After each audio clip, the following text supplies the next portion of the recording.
Morning, everybody. Kevin back with episode 8 of season 2 of The Sopranos. I really liked episode 7. It was kind of a standalone, and we followed Tony and the family a little bit, but mostly it was a Christopher episode of his forays into Hollywood. I love the fact that he was out of his element, right? And his disillusionment at the whole thing really kind of got to him. I think he realized more so than Tony realized about him at the end there. I think that he is not of that world. He's playing at a level that he's not ready for. He wasn't incredibly welcome in it. He felt like he was going to be. That weird scene with Jon Favreau, who was a lot of fun in the episode, where he's kind of wrestling with him with the gun and everything. I really feel like Chris didn't realize how out of his element he was there, and kind of until the end. And the fact that they were going to kind of lift a story from him that really they had no business lifting or sharing, to include in Favreau's new screenplay. Favreau kind of played a sinister version of himself just a little bit, but I think he gets it. Pretty young Jon Favreau there, but I think Christopher, by the end, kind of comes to realize the world that he kind of belongs in, and it was weird of him to try to escape it, is Tony's world. So I'm kind of curious then, kind of coming around to what my point, what Christopher is like moving forward from there. He's a young guy who complains a lot about his station, right? Why am I not a made guy? He isn't happy with his girlfriend. Tony doesn't take him seriously enough. I have to, babysit this brokerage. There's a lot of things that Christopher kind of complains about a lot, and I'm wondering if his bad experience trying to step out of that, is going to help him move forward. Like, okay, well, I tried, and I realized that was a bad idea. But I guess we shall see here. I do want to thank all of our Patreon subscribers for being back with us. I'd like to give a special shout out to Actuarial Lurker, Balas Foldes, Chris, Jeff, MJ, Christy Goverston, Surigunda Varapu, Weird Magic, and Torgir Lingstad. Thank you so much, guys. Very, very happy you're here with us. If you'd like to see a full-length reaction to this and everything else that we've watched or currently watching, check out a link in the description below to our Patreon page. All shows, including Sopranos, we are at least 4 episodes ahead on Patreon of where we're on YouTube. So you can continue over there on Patreon. If you're done watching this, you will have to sync and watch along on your own source material. You will only senior us for copyright purposes. We're also watching 30 Rock as a Patreon exclusive. Just finished Mad Men, sadly, and are about to start The Wire in a couple days. That'll be up on our Patreon this week. Well, I guess if you're seeing this, never mind. If you're seeing this on YouTube, it's been up for a while. I'm awake. Oh, I did also want to mention, really kind of loved Anthony Jr.'s nihilism in the last episode of Life Having No Meaning. and Tony and Carmela not really knowing how to handle that. It was fun. Your sister, on the other hand, gave herself a lot of options, such as Bowdoin, Holy Cross, Georgetown. Wow, it must be really nice as a high school kid having rich parents. There are more Nobel Prize winners in the San Francisco Bay Area than anywhere on the planet. Nobel Prize for what? Oh, yeah, that's right. Tony's definitely going to be homophobe. But I'll tell you what I'm not going to pay for, and that's Berkeley. I want to go to Harvard or West Point. Well, you may get to see them on television. His grades are terrible. Okay, I was really confused about what was going on here. All right, that's spent enough. Get the crowbar, pop the plate. Why don't you just take that with you so you're not sitting there while... What is this obsession with Berkeley? What, is she trying to get away from us? Yes. Go ahead, laugh. What are you going to do if she gets into Berkeley and not into Notre Dame or Georgetown? Pay for Berkeley. You know we will. She's in the National Honor Society, for Christ's sake. Don't be naive, Tony, please. Yeah, a lot of kids are in the National Honor Society. Grades, great SAT scores, it's not enough anymore. It's all who you know or how many buildings you give. So what do you want me to do, huh? Buy a building. That's what it sounds like. When he gets home from rehab soon, you should help him out. Help him out. You should build him a ramp on his house for the wheelchair. I mean, he should, yeah. Call that nephew of yours, Vito, and the other one. They're in the building trades, aren't they? Wait. Richie, it's a gesture. Yeah. I'll build a ramp up to your ass. Drive a Lionel up in there. Yeah, the tension on it's inevitable that Tony and Richie trying to kill each other. No, didn't she go to Georgetown? Georgetown Law, Georgetown Law Review. Oh, okay, I see the angle here. College already, huh? They get big so fast. Oh, God, is that the time? Oh, she does not like you. My sister, she's so busy. That's all. Really, Jean, if there is any way you could find your way to helping me out here. Just say you'll try. Alaska. There you go. Could you excuse us for a moment, dear? No. Are you all right, Mr. Gator? He's fine. He's so proud he won't accept some friendly concern. I wouldn't want to be alone with him either. The guy's nuts. But if you go crying to Tony Soprano one more time, if you open your mouth, I'm gonna send your arms where your legs are. Thank God. Liz, let me in. I gotta see Adrian. She's not here. Let me in. I gotta talk to her. You were not welcome. Yeah. I'm dialing 911. Why should I listen to you? So you can dump another glass of wine in your soup and embarrass me in front of a whole restaurant? Give me the phone. Oh my God, man. I want to marry you. What? I mean it, Adriana. I love you. I want to marry you. As he forces his way in and assaults her mom. Don't listen to him, Aid. He's been jerking you around for 3 years. You're wasting your whole youth. Oh no, God. Oh, my God. Ah, that worked. Christopher. It's 3 carats. Oh, look who's here. I was wondering why the squirrels went quiet. Well, I better run before the wife of yours gets home. Besides, I can't be seen associating with known felons. Said I gotta build a ramp on Beansy's house. It's probably from him. This was your idea. Yeah. Come on, come in. I got something for you. Why didn't he just assume it was from him and not from Polly? I would have. Nice jacket. It's a beautiful jacket. But it's yours to have now. Why? I gotta let go of the past. Just take the jacket. You don't have to wear it. Or keep it. Oh! Huh? Perfect. That jacket screams 1970s.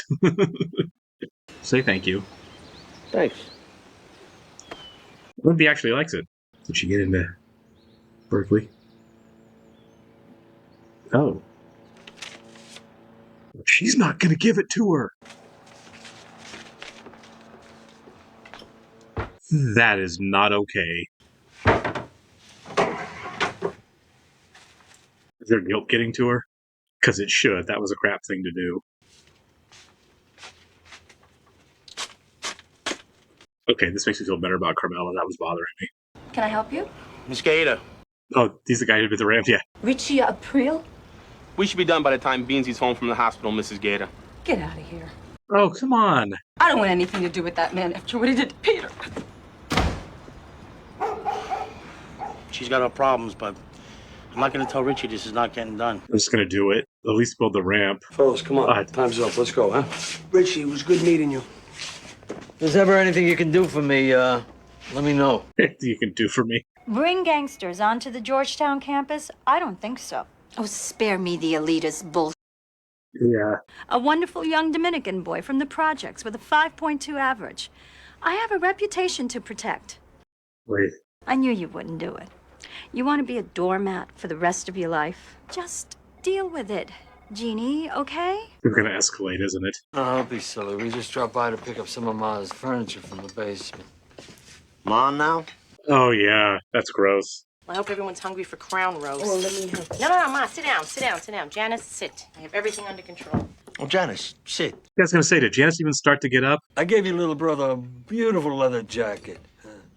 You still liking the jacket, Tone? So, yes. Yeah. Compliment you on your behavior out there. Yeah. Is there any mail yesterday? It's right there where it always is. But go set yourself a place. We have company. Oh, yeah, she did give it to her. A wonderful young Dominican man from the housing projects with a 5.2 average and crack addict mother and cerebral palsy. Okay, this is funny. I gotta go. Bye. Good luck. He really tried. Joan, I know you said you didn't want to be interrupted. Oh, are they there? She's not in your daytime. You want me to handle it? Christ. Send her in. This is escalating, isn't it? I mean, maybe. It's still just mother. My sister told me that you wanted me to write a letter to Georgetown for, Fielder, is it? Meadow. Oh, sorry. Fielder. I'm sure the admissions officers will see that. Well, I'm not sure that's true. The sad fact is, that's just not enough these days. I don't think she's asking. I said I want you to write the letter. Are you threatening me? What threatening? Yeah. I'm an officer of the court. A lawyer. This is uncomfortable. Tell them that you've discovered that Georgetown was not that person's first choice, and that, in fact, he was using Georgetown as a backup. Oh, my God. Oh, my God, I left my mother in the car with that foot. Thanks for this. Yeah, that actually did feel kind of like a threat. These guys want to be cool so bad. Matt Drinkwater, Evil Bevilacqua's nephew, my partner, Sean Gismonti. Friends of Christopher, who worked the executive card game. Yeah, I know. Look what you did. Because you made me do all the talking. You always do that. These guys are just stupid. That's wonderful. Yeah. Do you have a copy? No, but I'll get you one. No problem. Thank you so much. She's so scared. Oh, Tony's guys.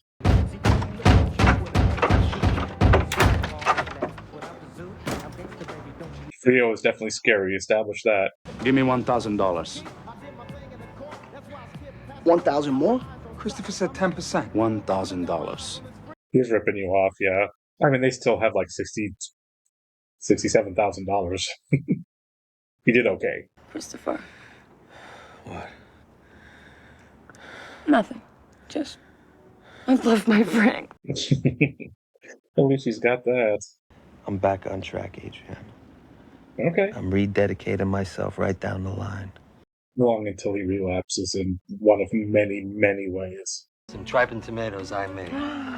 We gotta be the only two people who still like a tripe. Probably. Thank you. It's for you, for later, for dinner, for whatever you want to do with it. Oh, my God, the kids are going to freak out when they see this. They probably will. So, Richie, you and poor Janice, this is no flash in the pan. What was the par thing she started to say there?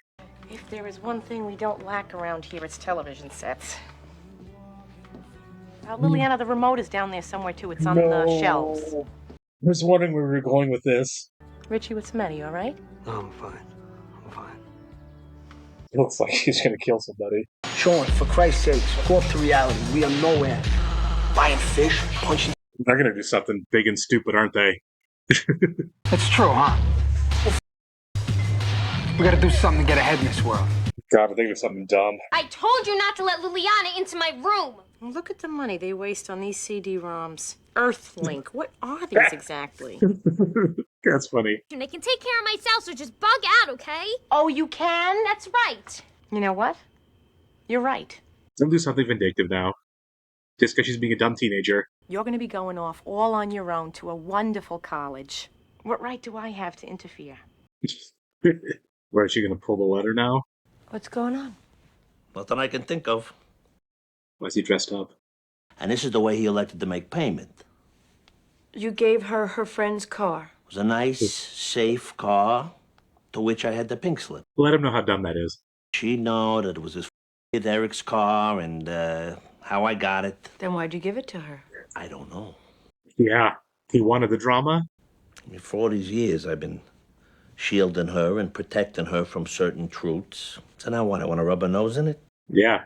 He's also a respected businessman in the community and everything that goes along with that. One of your happy wanderers. How do you remember this?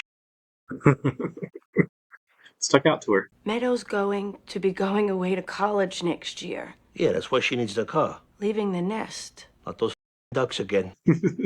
What? You feel you're cured? Fine. I'll sit here. But I got nothing else to say. Sometimes I forget what an emotional teenager this guy is. What's up? Hey, what's up, man? What? What? Why? What was this? What the hell was that? Okay, so Christopher's not a slouch. He fought back pretty hard. You know what happened to Christopher Moltisanti? Yeah, somebody blew him up.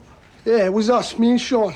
We did it for you as a favor. What? Because you don't like him. So what? He hit your niece. Jesus. They're idiots. God. You gotta hide me. I'm with you now. Who told you to do that? Get out of here, you... Yeah, what a moron. Well, their arc is going to come to a close in the show way faster than I thought. I can't believe this was their big idea to get ahead. How can this happen? How could this happen? I'm assuming Christopher's going to be okay. I feel like he said, like, I didn't think so. Really, when the show started, I was wondering how long he was going to be on the show. Like, if he would have died at the end of season 1, it wouldn't have surprised me. But now that we're here, I feel like, okay, after the last episode, I feel like Christopher's in for the long run, at least a much longer run than this. So I don't think he's going to die here. Man, what a stupid plan that was. I mean, it's no surprise that these guys are morons. They felt like morons from the beginning, and they never did anything to change my mind about that.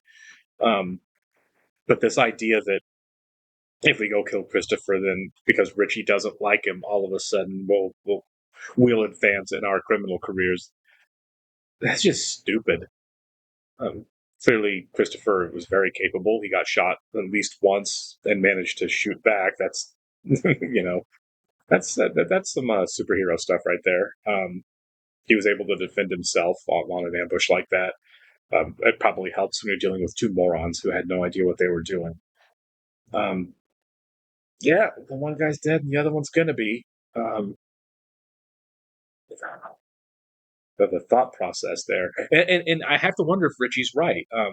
Obviously, Richie had nothing to do with this, but I'm wondering if this does escalate things between Richie and Tony. Again, I've compared this show to Camelot before, right? In the first season, where we had Junior and Tony, who were being pushed into conflict with each other by Mikey and Livia and other people. When the two of them really didn't want to be fighting with each other, they got pushed to that point. Kind of a King Arthur, Sir Lancelot, fighting over the same woman, and deciding not to let it push the country to war, and it still ends up there anyway. And I feel like this has that feel too. Richie and Tony don't really want to be like that combative with each other. Richie's already mad at Tony about the jacket. I don't know how far he was going to let that go, but now this pushes things to where conflict between him and Tony is going to go beyond conflict into actual confrontation. And I would assume that at some point Richie's not going to survive it because it's Tony's show. But who knows? Tony has also, I mean, he still talks to Junior after Junior tried to have him killed, right? Yeah, Tony has shown the ability to let cooler heads prevail sometimes, which is strange because other times he's out of control emotionally. But Richie is a nice, like, kind of detestable foe on the show. There's a lot of reasons why Tony wouldn't like him. Janice and just so many things, so many reasons why Tony hates him or should hate him. And man, this might push it over the top because these two idiots decided they wanted to put on big boy pants, I guess. Kind of looking forward to where we're heading at the end of the season. I'm very much expecting, I can't think of the guy's name. He's introduced himself more than once to Tony. The guy the living man who shot Christopher. I'm expecting to be dead probably within the next episode or two. I will catch you in the next one, guys.